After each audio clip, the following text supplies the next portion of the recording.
এই ক্ষেত্ৰত সফলকাম হ'ব পাৰিম।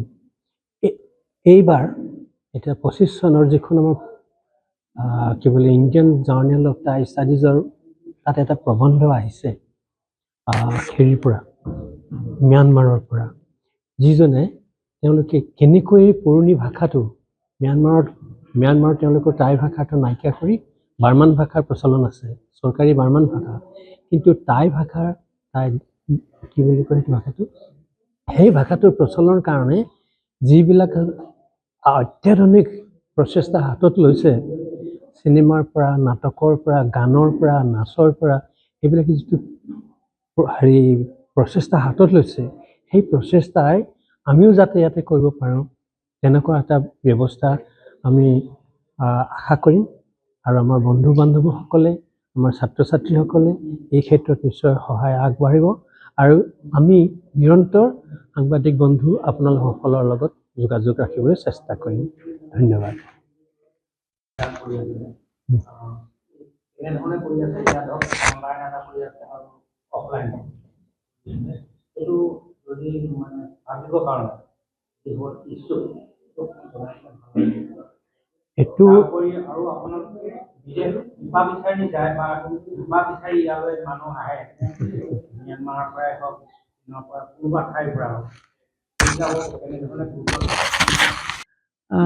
যিটো পাঠ্যক্ৰম সেইটো সম্পূৰ্ণ ডিব্ৰুগড় বিশ্ববিদ্যালয়ে নিয়ন্ত্ৰণ কৰে। ডিব্ৰুগড় বিশ্ববিদ্যালয়ৰ যিটো পাঠ্যক্ৰম সেইটোকে আমি ইয়াত পঢ়াওঁ। গতিকে তেওঁলোকে যেতিয়া কোৰ্চটো আৰম্ভ কৰে তেতিয়া আমি সেই তেনেকৈ আমি আৰম্ভ কৰিব লাগে। সেইটোত আমি 3টা ছেমেষ্টাৰ আছে, এতিয়া ছেমেষ্টাৰ ছিষ্টেম হ'ল তাত, 4টা হ'ল ন, 4টা ছেমেষ্টাৰ ছিষ্টেম আছে তাত। সেই 4টা ছেমেষ্টাৰ তেওঁলোকে আমি কমপ্লিট কৰিব লাগিব 2 বছৰৰ ওপৰত, এবছৰ 2টাকৈ কোৰ্চ। সেইটো পৰীক্ষণ ল'বৰ কাৰণে ডিব্ৰুগড় বিশ্ববিদ্যালয়ৰ এখন ৰেগুলেশ্যন আছে, সেইমতে হয়, কিন্তু তাত সেইটো মিনিমাম গ্ৰেজুৱেট, সেইটো পষ্ট গ্ৰেজুৱেট হয় কোৰ্চটো। সেইটো কাৰণে সেইটোত মিনিমাম গ্ৰেজুৱেট হ'ব লাগিব, হাই ছেকেণ্ডেৰী হ'লে নহ'ব। আৰু এটা আমি যিটো কৰি আছোঁ সেইটোৰ 3 months স্প'কেন টাই, সেইটো অনলাইন হয়, সেইটো গ্ৰেজুৱেট নহ'লে হ'ব, হাই ছেকেণ্ডেৰী হ'ব লাগিব। আৰু ডিব্ৰুগড় যদি ইয়াত তেওঁলোক ৰেজিষ্ট্ৰেশ্যন নাই ডিব্ৰুগড় ইউনিভাৰ্চিটি আণ্ডাৰত, সেইটো ইয়াত নতুনকৈ ৰেজিষ্ট্ৰেশ্যন কৰি ল'ব লাগিব। হাই ছেকেণ্ডেৰী পঢ়াবতো ডিব্ৰুগড় ইউনিভাৰ্চিটিত ৰেজিষ্ট্ৰেশ্যন নাই, সেইটো আমি ৰেজিষ্ট্ৰেশ্যন কৰাই দিওঁ আমি আমাৰ ইনষ্টিটিউটৰ যোগেদি। সেইটো কোৰ্চটো আমাৰ এতিয়া সেইটো 1500 টকাত কমপ্লিট কোৰ্চটো, 1500 টকা আমাৰ কমপ্লিট কোৰ্চ, 3 মাহ কোৰ্চটো। আৰু সেইটো স্প'কেনটো, আৰু সেইটো আমি পৰীক্ষাটো আমি সেইটো নিজে ঠিক কৰোঁ, ইউনিভাৰ্চিটিত জনাই দিওঁ যে সেইটো ইউনিভাৰ্চিটিত সেইটো কোৰ্চ নাই, কিন্তু সেইটো আমাৰ ইয়াতে আছে স্প'কেনটো। খালি ইউনিভাৰ্চিটিত আমি জনাই দিওঁ, ইউনিভাৰ্চিটি সেইমতে পৰীক্ষাত ডেট দিয়ে আৰু প্ৰশ্ন কাটে, তেনেকৈ আমাৰ পৰীক্ষাটো তেওঁলোকে কণ্ট্ৰল কৰে। যেহেতু চৰাইদেউ এতিয়া হেৰি হৈ গ'ল, এতিয়া ধৰক আমাৰ ইয়াত যিবিলাক পুথি আছে সেইবিলাক আমি জনাত পাৰিজাতত এটাৰ মিউজিয়াম ইতিমধ্যে নিৰ্মাণ হৈ আছে। ইয়াৰ আমাৰ যিবিলাক পুথি ইয়াত আছে তালৈ নিয়া হ'ব নেকি? তালৈ নিয়াটো প্ৰশ্ন নহয়, সেইটোতো আমাৰ ইনষ্টিটিউচনৰ প্ৰপাৰ্টি হয়, আমি যিবোৰ কাম কৰি আছোঁ ইয়াত, সেইটো আমি তালৈ নিয়াটো প্ৰশ্ন নহয়, এইটো আমাৰে প্ৰপাৰ্টি হয়, আমাৰ ইয়াতে থাকিব। কিন্তু এটা সাঁচিপুটীয়া মিউজিয়াম কৰাটো ইম্পৰ্টেণ্ট নহয়, সেই পুথিবিলাকত কি আছে তাৰ সেই পাঠ উদ্ধাৰ কৰাটোহে ডাঙৰ গুৰুত্ব, আমি সেইটো কথাহে গুৰুত্ব দি আছোঁ। প্ৰথমতে সংৰক্ষণ কৰিছোঁ, আমি ক'ত কি বস্তু আছে, কাৰ ঘৰত কি আছে, সেইটো এটা আমি ইয়াত আমি সংৰক্ষণ কৰি পিনি বা তাৰ এটা আমি জৰীপ চলাইছোঁ। এতিয়া আমাৰ 900 দৰ্পণত আছে, কাৰ ঘৰত কোন পুথিখন আছে, সেই পুথিখন কেনে অৱস্থাত আছে। আমি কম্পিউটাৰত আঙুলি বুলালেই গম পাই যাওঁ যে এই পুথিখন আমুকত আছে, পুথিখন অৱস্থা তেনেকুৱা, আমি কি কৰিব লাগে। আমি তেনেকুৱা যদি পাই যাওঁ, আমি তালৈ মানুহ লগে লগে পঠাই দিওঁ ঠিক কৰি দিবৰ কাৰণে। আমাৰ কাৰণে পুথি এখনৰ যদি এচিকতাও আছে, 2টা আখৰো কোনোবা পৰি আছে সাঁচিপতত লিখা, এখিলা পাতো আছে, সেইটো কাৰণে আমাৰ কাৰণে গুৰুত্বপূৰ্ণ। আমি সেইটো আমি পেলাই দিব নিবিচাৰোঁ। আমাৰ মুঠৰ কথা হৈছে যে সকলো বস্তু সংৰক্ষণ হ'ব লাগে। আৰু ক'ব নেকি? আমাৰ প্ৰতিষ্ঠা দিৱস, আৰু এই উপলক্ষত আপোনালোকক মাতি আমাৰ এই প্ৰতিষ্ঠানৰ সম্পৰ্কে দুআষাৰ আমি ক'বৰ কাৰণে এতিয়া আগবাঢ়িছোঁ। আৰু এই আপোনালোকক যিখিনি কথা আমি ক'ব লাগে, বিশেষভাৱে প্ৰতিষ্ঠানৰ ইতিহাস, প্ৰতিষ্ঠানৰ জন্ম যাতনা আৰু প্ৰতিষ্ঠানটোৱে এতিয়ালৈকে কি কাম কৰি আছে আৰু ভৱিষ্যতে কি আমি কাম কৰিম, সেইখিনি সন্নিৱিষ্ট কৰি আমি এখন পুস্তিকা আমি ইতিমধ্যে পাব্লিছ কৰিছোঁ। সেইখনেই নাম দিছোঁ আমি জন্ম যাতনাৰ পৰা ৰূপালী জয়ন্তীলৈ। গতিকে এই পুস্তিকাখনিতে সকলোখিনি কথা সন্নিৱিষ্ট হৈ আছে আৰু এই পুস্তিকাখনি একোটা কপি আপোনালোকৰ হাতত তুলি দিম আৰু এই পুস্তিকাখনিত ভিত্তি কৰিয়েই আপোনালোকে ইয়াৰ পৰা নিউজ কৰিব পাৰিব। আপোনালোকে জানে যে আমাৰ মুখ্য উদ্দেশ্য হৈছে টাই অধ্যয়নৰ গৱেষণা প্ৰতিষ্ঠানৰ টাই ভাষা সংস্কৃতিক আমি উদ্ধত তুলি ধৰা, বিকাশ ঘটোৱা, প্ৰসাৰ কৰা আৰু ইয়াৰ টাই ভাষা সংস্কৃতি সম্পৰ্কীয় যি জ্ঞান, সেই জ্ঞান আমি মাজত বিলোৱা। সেই হিচাপে আমি কেইবাটাও আমি উল্লেখযোগ্য আমি পন্থা অৱলম্বন কৰিছোঁ। প্ৰথমতে আমি ইয়াত ভাষা শিক্ষাৰ যিটো ব্যৱস্থা, সেই ব্যৱস্থাটো কৰিছোঁ। ডিব্ৰুগড় বিশ্ববিদ্যালয়ৰ অধীনত আমি ইয়াত টাই ভাষাৰ দুটা কোৰ্চ আমি ইয়াত পঢ়াই আছোঁ এতিয়া। এটা হৈছে টাই ভাষাৰ ডিপ্ল'মা কোৰ্চ, এইটো 2 বছৰীয়া কোৰ্চ, আৰু এটা হৈছে আমাৰ টাই ভাষাৰ 3 months স্প'কেন টাই বুলি ক'ব পাৰি, সেইটো আমি অনলাইন আমি ইয়াত শিকাওঁ। সেই দুটা আমি ভাষা শিক্ষা সম্পৰ্কত কৰি আছোঁ আৰু ইয়াৰ উপৰিও মাজে সময়ে ভাষা শিক্ষা সম্পৰ্কীয় আমি কেইবাটাও আমি আলোচনা চক্ৰ আৰু আমি আয়োজন কৰিছোঁ, ৱৰ্কশ্বপৰ আয়োজন কৰিছোঁ সেই সম্পৰ্কত। তদুপৰি আমাৰ এটা ভাল লাইব্ৰেৰী আমি ইতিমধ্যে প্ৰতিষ্ঠা কৰিছোঁ। সেই লাইব্ৰেৰীটোত আমি টাই ভাষা সংস্কৃতিৰ উপৰিও আমাৰ অন্যান্য যিসকল অসমৰ জনগোষ্ঠী আছে, সেই জনগোষ্ঠী সম্পৰ্কীয় ভালেখিনি কিতাপ, প্ৰায় আমাৰ 7,000 কিতাপেৰে পৰিপূৰ্ণ বা এটা পুথিভঁৰাল আমাৰ ইতিমধ্যে আমি গঢ়ি তুলিছোঁ। আমাৰ যিটো সাধাৰণ পুথিভঁৰাল আমাৰ প্ৰতিষ্ঠানৰ উদ্যোগত গঢ়ি তোলাৰ উপৰিও আমাৰ এটা লীলা গগৈ এটা পুথিভঁৰাল হিচাপে আমি এটা গঢ়ি তুলিছোঁ। লীলা গগৈ পুথিভঁৰালটো হৈছে ডক্টৰ লীলা গগৈ তেওঁৰ নিজৰ জীৱনত যিমানখিনি সংগৃহীত পুথি আছিলে, সেই পুথিখিনি আমি তেওঁলোকৰ পৰিয়ালে আমাক দানসূত্ৰে আমাক দি দিলে। সেইটো কাৰণে সেইটো এটা সুকীয়াকৈ এটা আমি পুথিভঁৰাল আমি কৰিছোঁ আৰু সেই পুথিভঁৰালটোত লীলা গগৈ নিজে অধ্যয়ন কৰা বিভিন্ন ধৰণৰ আপুৰুগীয়া গ্ৰন্থ সেই পুথিভঁৰালটোত ৰখা হৈছে, যিবোৰ গ্ৰন্থ হয়তো এতিয়া অন্য ঠাইত পাবলৈ নাই। সেইটো এনেধৰণৰ এটা পুথিভঁৰাল বা গ্ৰন্থাগাৰ আমাৰ প্ৰতিষ্ঠানৰ, যিটোৰ ওপৰত ভিত্তি কৰি বহুতে হয়তো তাত PhD ডিগ্ৰী লাভ কৰিবৰ কাৰণেও সমল বিচাৰি পাব।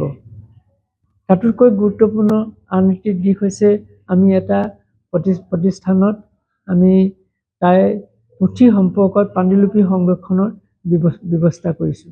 সেই পাণ্ডুলিপি সংৰক্ষণ কৰিবৰ কাৰণে আমি প্ৰথম অৱস্থাত আমি government of India national mission for manuscript preservation and conservation, তাৰ পৰা আমি আৰ্থিক সাহায্য পাইছিলোঁ আৰু অফ লেট আমি টাই হোম ডেভেলপমেণ্ট কাউন্সিলৰ পৰা আমি অলপ অৰ্থ সাহায্য লাভ কৰিছোঁ।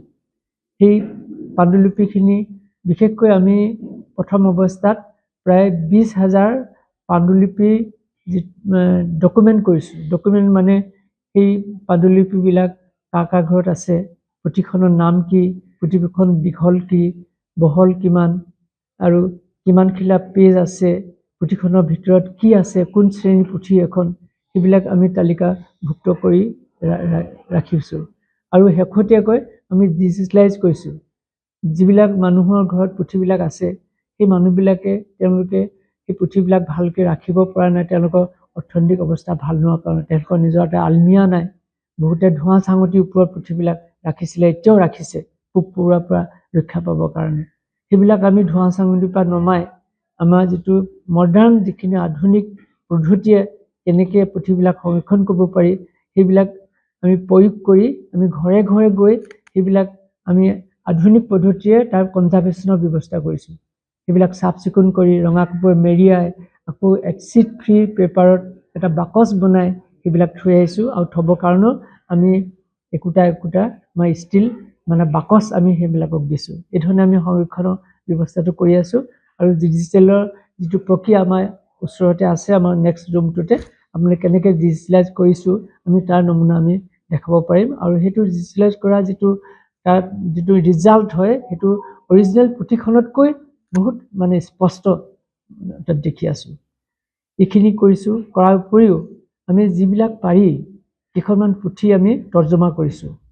তৰ্জমা কৰি পিনি সেইখিনি ইংৰাজী বিশেষকৈ অসমীয়ালৈ তৰ্জমা কৰিছোঁ কেইখনমান পুথি, টাই ভাষাত লিখা পুথি। তাৰ উপৰিও কেইখনমান আমি আপুৰুগীয়া গ্ৰন্থ আমি পাব্লিছ কৰি আছোঁ। এইখিনি কামে আমি মোটামুটি কৰি আছোঁ। তদুপৰি 2খন জাৰ্নেল, এখন ইণ্ডিয়াত ইংৰাজীত Indian journal of Tai study নামৰ এখন জাৰ্নেল আমি প্ৰতি বছৰে পাব্লিছ কৰোঁ আৰু সেই জাৰ্নেলখন আজি দেশ বিদেশলৈ সেইখন আমি দেশ বিদেশলৈ পঠাওঁ, বিভিন্ন দেশলৈ। আৰু বিশেষভাৱে এই মই ইণ্ডিয়ান জাৰ্নেল অফ টাই ষ্টাডিখনত যিবিলাক মানে আৰ্টিকল পাব্লিছড হয় সেইবিলাক প্ৰায়বিলাকেই হৈছে বিদেশী ৰাইটাৰৰ মানে লেখকৰ প্ৰবন্ধ। সেইটো এটা ডাঙৰ কথা। আৰু একেলেঠাৰিয়ে 2 চনৰ পৰা 25 চনলৈ উইদাউট এনি ব্ৰেক এটাও ইছ্যু মিছ নকৰাকৈ আমি প্ৰকাশ কৰি আছোঁ। এইটো এটা মই ভাবোঁ এইটো এটা দিছ ইজ এ ৰেকৰ্ড। আমি ইংৰাজীখনৰ উপৰিও পুলাঞ্চি নামৰ এখন অসমীয়াৰ আলোচনী আমি প্ৰকাশ কৰি আছোঁ। এখন প্ৰথমতে মই ভাষাবিদ ডক্টৰ ভীমকান্ত বৰুৱাই সম্পাদনা কৰিছিলে আৰু সদ্যহতে আমাৰ ডক্টৰ নৱকুমাৰ সন্দিকৈ এই পুলাঞ্চিখন সম্পাদনা কৰে। গতিকে এইখিনিয়ে আমাৰ মূলতঃ আমি কাম, বিদ্যায়তনিক কাম আমি কৰি আছোঁ। আমি আগতে মই কেইবাবাৰো কৈছোঁ, আমাৰ অনুষ্ঠানটো বহুতে ভাবে এইটো টাই আহোম অনুষ্ঠান বা টাই আহোমৰ অনুষ্ঠান, এনেকুৱা ধৰণৰ ঠিক নহয়। এইটো আমাৰ অনুষ্ঠানটো হৈছে টাই ভাষা সংস্কৃতিক সম্প্ৰসাৰণৰ কাৰণে, অধ্যয়নৰ কাৰণে গঢ়ি তোলা এটা অনুষ্ঠান। আমি সেই দিশতে আমাৰ উদ্দেশ্য প্ৰায় অলপ ইফাল সিফাল নোহোৱাকৈ আমি আমাৰ এই কাম কাজবিলাক চলাই নি আছোঁ। এতিয়া 28 বছৰত আমি ভৰি দিলোঁ। আমাৰ ইনফ্ৰাষ্ট্ৰাকচাৰ ফালৰ পৰা আমাৰ এতিয়া আমাৰ অভাৱ কিছু আছে। বিশেষকৈ আমাৰ ক্লাছৰুমৰ কাৰণে অভাৱ আছে, এখন কেণ্টিন অভাৱ আছে, কিন্তু আমাৰ এটা গেষ্ট হাউচ আছে, এটা ৰিচাৰ্চ স্কলাৰ্ছ কটেজ আছে, সেইফালৰ পৰা আমাৰ ঠিকে আছে। আৰু ইয়াৰ আমি অফ লেট এইটো ঘৰৰ আমাৰ যিটো মূল বিল্ডিঙৰ একেবাৰে ওপৰ মহলাত আমি এটা হেৰিটেজ মিউজিয়াম বিল্ডিং এটা আমি কৰিছোঁ, গ্লাছ ফিটিং।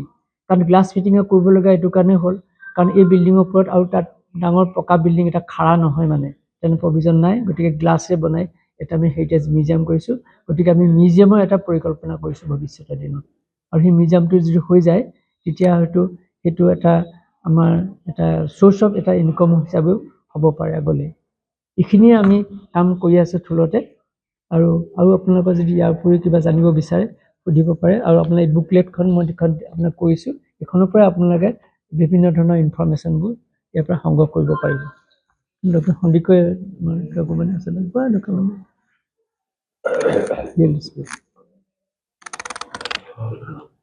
সাংবাদিক বন্ধুসকল, ইতিমধ্যে আমাৰ প্ৰতিষ্ঠানৰ উদ্দেশ্য, প্ৰতিষ্ঠানৰ গঠনৰ আঁৰত থকা সকলোখিনি কথা আপোনালোকক অৱগত কৰিলে। মই উপ সঞ্চালকৰ দায়িত্ব লোৱা আজি এবছৰতকৈ বেছি হৈ গৈছে।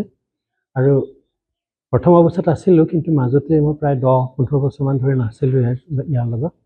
কিন্তু এতিয়া আহি ইয়াৰ লগত জড়িত হৈ আৰু লগতে পুলাঞ্চিখনৰ সম্পাদনা কৰি কিছু কথা অনুভৱ কৰিছোঁ যে আমাৰ ইয়াত কৰিবলগীয়া, পঢ়িবলগীয়া, অধ্যয়ন কৰিবলগীয়া বিষয় বহুত আছে।